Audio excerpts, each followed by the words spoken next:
Just like the Jewish leaders of first century Palestine did, far too often we also reduce Jesus primarily to his teachings, making Christianity ultimately about do's and don'ts, about morality.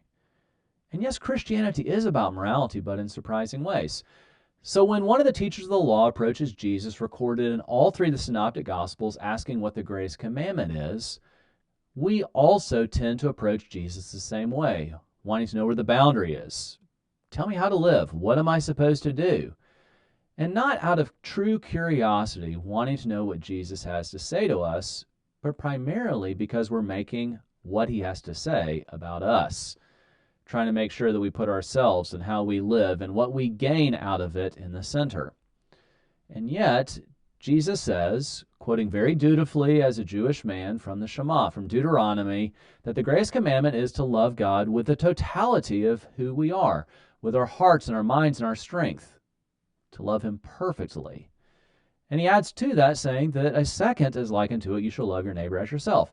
Essentially, Jesus is saying that Christian morality, the morality of Jesus, is to love God, the one who is first, that we are supposed to love him perfectly. And we're also supposed to love others perfectly.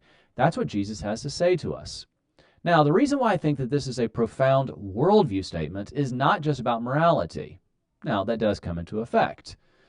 But the reason I believe this is a worldview statement is because it orders the totality of the Christian approach to all things.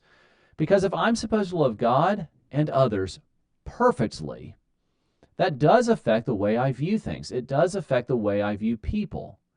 If I'm going to love God perfectly, then that's going to affect the way I view the environment, because it's God's. And if I love God, that's going to affect the way I view things. It's going to affect the way I view my career.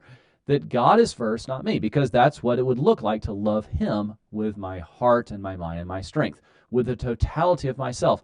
I do my work out of love for God. That's worldview. I relate to people out of love for God and others. That's worldview. This statement, love God perfectly, love others perfectly, actually is core to the Christian worldview. But one of the things that I said, that yes, Christianity is about morality, that really comes into play is that he says this is the greatest of all commandments. And where this challenges us is it forces us to recognize we don't keep this. I don't keep this. It is not a little tiny law on the side of the commandments, this sort of out on the reservation, on the fringes of Christianity. No, this is core. When Jesus asked, what is the greatest of all commandments? This is what Jesus tells us we're supposed to do, to love God with the totality of ourselves and to love others that same way. But I don't do that. I don't know if I've ever done that. And the reality is, the same is true for you, the same is true for my neighbors, the same is true for Christians and non-Christians alike. This levels the playing field. You see, when I said that Christianity is about morality, I think what it forces us to realize is Christianity brings us to a place where we realize that we don't keep the greatest of all morality. We don't love God the way we're supposed to. We don't love others the way we're supposed to. Not only should that cause me to recognize my own need, but it should cause me to think of others very differently. The sins that I may despise in another, which is odd considering that we're quick to overlook our own, those sins are just different symptoms of a violation of the greatest commandment. Like I said, not a fringe commandment, but the greatest of all commandments. That the non-believer is a violator of the greatest commandment, as am I. We both need Jesus.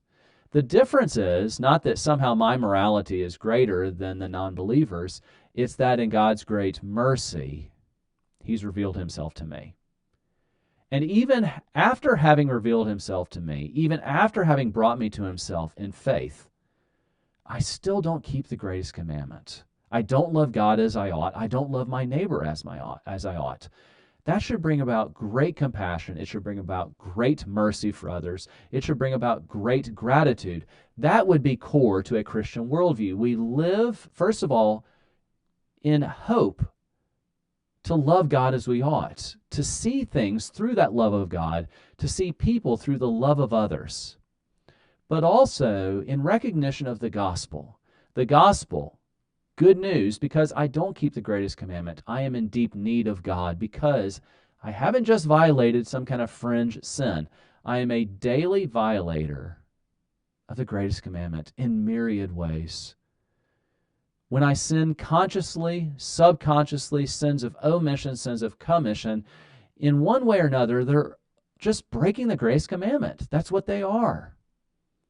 They're choosing to love myself or something else or another more than I love God. Because if I loved God with my heart and my mind and my strength, I wouldn't sin. It's that simple. But I am a sinner and I'm in deep need of Jesus, as are others. You have a level playing field. That's worldview. You have a goal for life to live out of love for God, to engage all people, all things, all instances out of love for God. And if I really do believe that loving God is first, then every second is turbocharged with meaning because it's an opportunity to love God.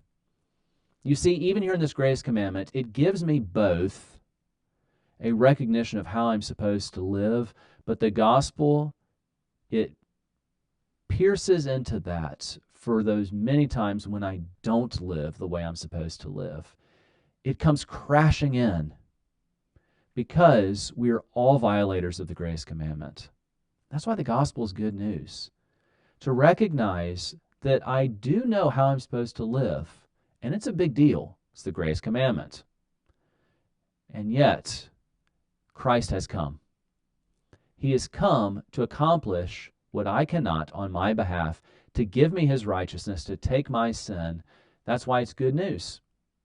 The greatest commandment, it's a worldview statement. Like I said, it shows us how we're supposed to live. It shows us how all people should live.